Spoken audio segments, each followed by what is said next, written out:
Next topic, fire extinguisher. So this fire extinguisher, this is the device used for extinguishing the fire. And from this device, carbon dioxide gas comes out. Because we know that carbon dioxide gas, this gas neither combustible nor supporter of the combustion process. And this is heavier than the air, means 1.5 times heavier than the air, and this settles and this forms the blanket over the fire, and thus this cut off the supply of the air, supply of the oxygen, so fire will means fire extinguish. So here there are several types of the fire extinguisher, and here form type fire extinguisher. Form type means this here uh, aluminum sulfate react with the sodium bicarbonate, means baking soda. So here aluminum sulfate react with the sodium bicarbonate, means baking soda, and this release the carbon dioxide gas in the form, means this develop, means here the carbon dioxide gas come out in the form, and after this here liquid carbon dioxide fire extinguisher. So in this liquid carbon dioxide fire extinguisher, means this present in the steel cylinder, and when we press the knob, so this liquid carbon dioxide comes out in the gaseous form. And after this, another type, soda acid fire extinguisher. So here in the soda acid fire extinguisher, that this is the steel cylinder, and in this steel cylinder sodium bicarbonate solution present, means NaSCO3 solution present, and in this steel cylinder one more glass jar present, and this glass jar has the sulfuric acid H2SO4. So if we press the knob, so inside that one plunger present, this plunger hit the glass jar, and by hitting this glass jar broken, and after this the sulfuric acid come inside, and this mix with the sodium bicarbonate solution, and due to the mixing reaction, means this sulfuric acid react with the sodium bicarbonate, and this produce the carbon dioxide gas, and after this by the help of one tube this carbon dioxide gas come out. So we can use this carbon dioxide for extinguishing the fire. So once again here soda acid fire extinguisher, in this one steel cylinder, inside that sodium bicarbonate solution present, and in that cylinder one more glass jar present, in this glass jar sulfuric acid present, and if we press the knob, so one inside one plunger this hit the glass jar, and after breaking the glass jar that sulfuric acid come inside, means come from the glass jar, and this mix with the sodium bicarbonate solution, and this produce the carbon dioxide gas. This carbon dioxide gas come out with the help of one tube, and this is used for extinguishing the fire process, extinguishing the fire. So here activity 6. So here activity 6 given. Also we can make the soda acid fire extinguisher at home. That aim to make an improvised soda acid extinguisher. Materials required: a wide mouthed bottle, a test tube, a 2-hole rubber stopper, a glass exit tube, a glass nozzle, rubber tubing, a glass rod, baking soda, dilute hydrochloric acid or sulfuric acid.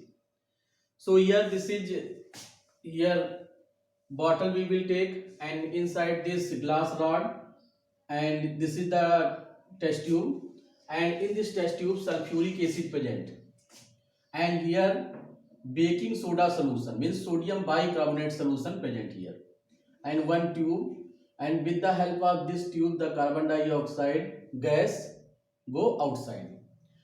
So here in this test tube that sulfuric acid present. This is hanging with the glass rod. This is the glass rod and this full glass bottle, and here this is the stopper. And after this we will invert this. We will invert this bottle. So what will happen? By inverting this bottle, this sulfuric acid come out from the test tube, and this mix with the baking soda solution, and by mixing this release the carbon dioxide. This produce the carbon dioxide gas, and this carbon dioxide gas will come from this tube, and this will extinguish the fire. And we can see the reaction for this. So here this is the sodium bicarbonate solution, NaHCO3, sodium bicarbonate. This react with the H2SO4, H2SO4 or HCl we can take, and this will give sodium sulfate plus water plus carbon dioxide gas. So here sodium bicarbonate, solution of sodium bicarbonate react with the sulfuric acid. This gives the sodium sulfate, water and carbon dioxide gas. This carbon dioxide gas release.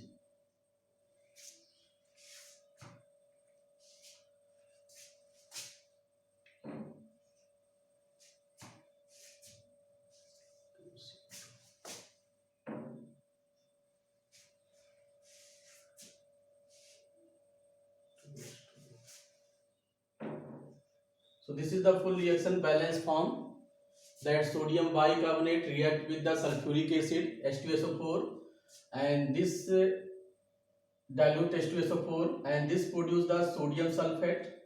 This is the salt, water and carbon dioxide gas, and this carbon dioxide gas used for extinguishing the fire. Extinguishing the fire.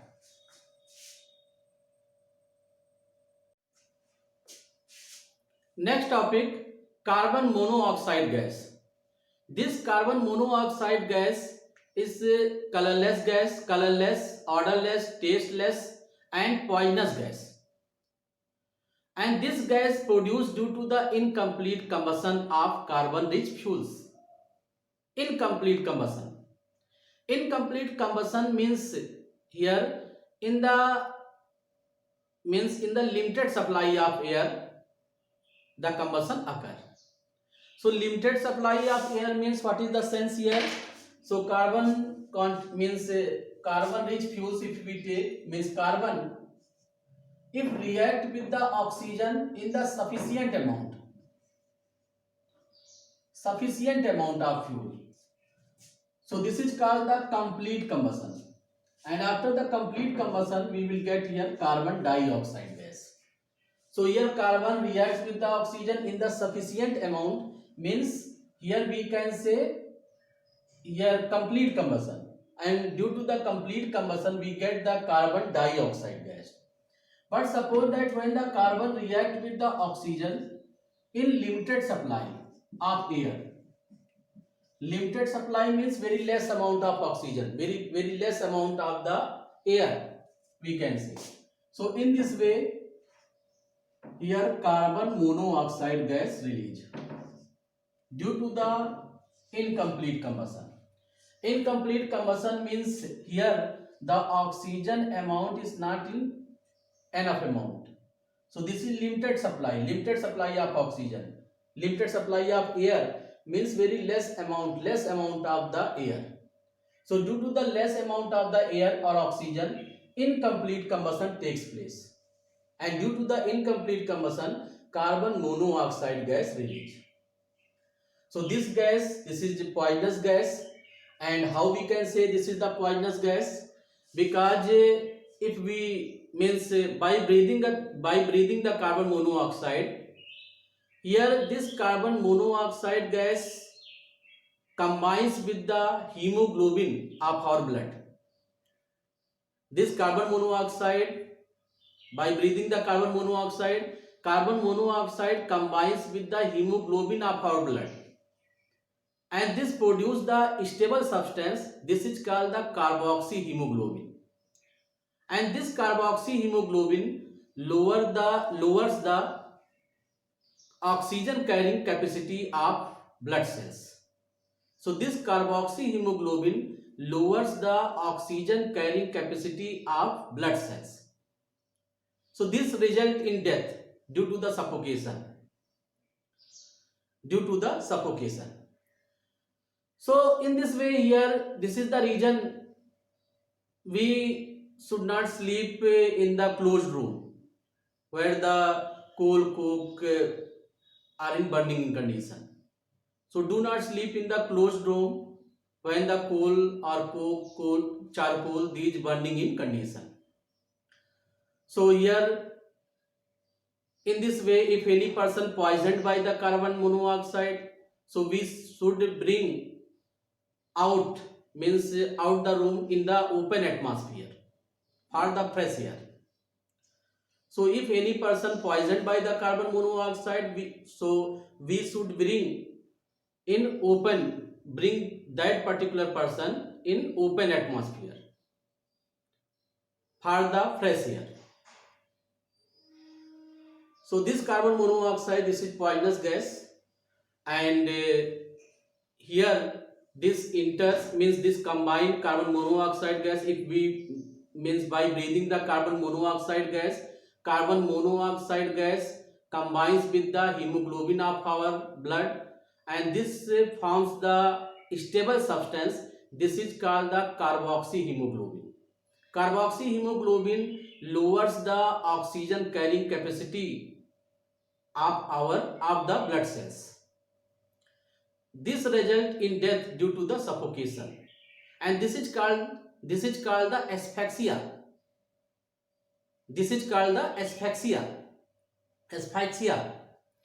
And next, when the person poisoned by the carbon monoxide gas, so here the person will be in unconsciousness due to the less amount of the oxygen in the body, and the symptoms when the what are the symptoms when the person poisoned by the carbon monoxide?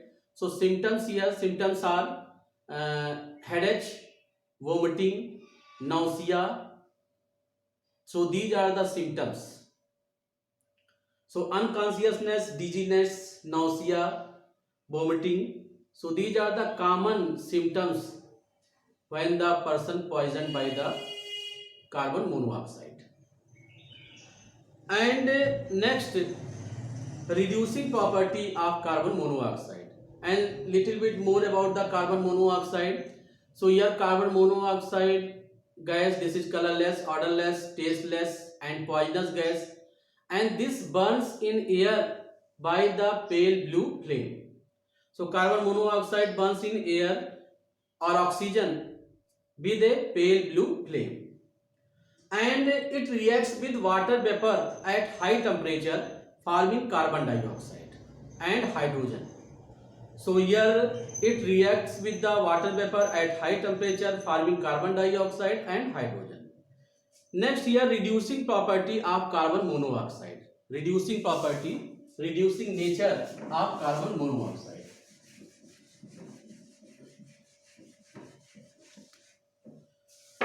So here if we take this reaction, PbO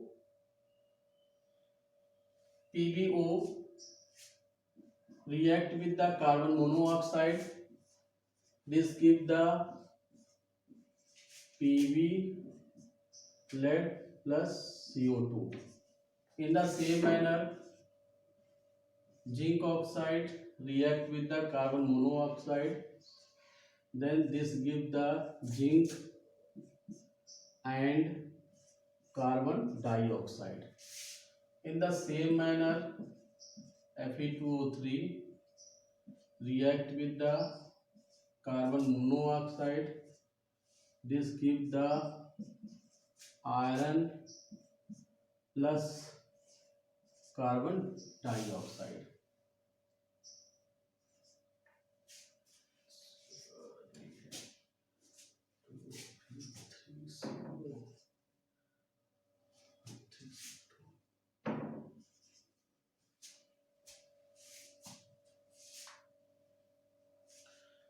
So here reducing property of carbon monoxide in these, by these equation we can see here carbon monoxide reduces the metallic oxide to metal. Carbon monoxide reduces the metallic oxide to metal. So here this is lead monoxide PbO react with the carbon monoxide. We get the lead and carbon dioxide. So carbon monoxide reduces the lead monoxide, means reduction of lead monoxide. Reduction of lead monoxide means oxygen removed, means addition of hydrogen or removal of oxygen. So here this is the reason this lead monoxide changed to only lead, means removal of oxygen takes place, and this oxygen added by carbon means added to carbon monoxide, and this changed to carbon dioxide. So we can say carbon monoxide, this is the reducing agent, and this reduces the metallic oxide to metal. Here also we can see ZnO react with the CO,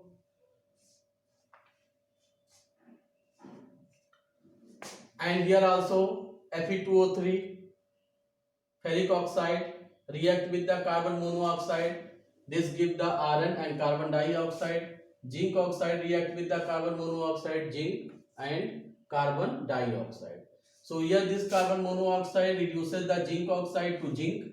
Carbon monoxide here reduces the ferric oxide to iron.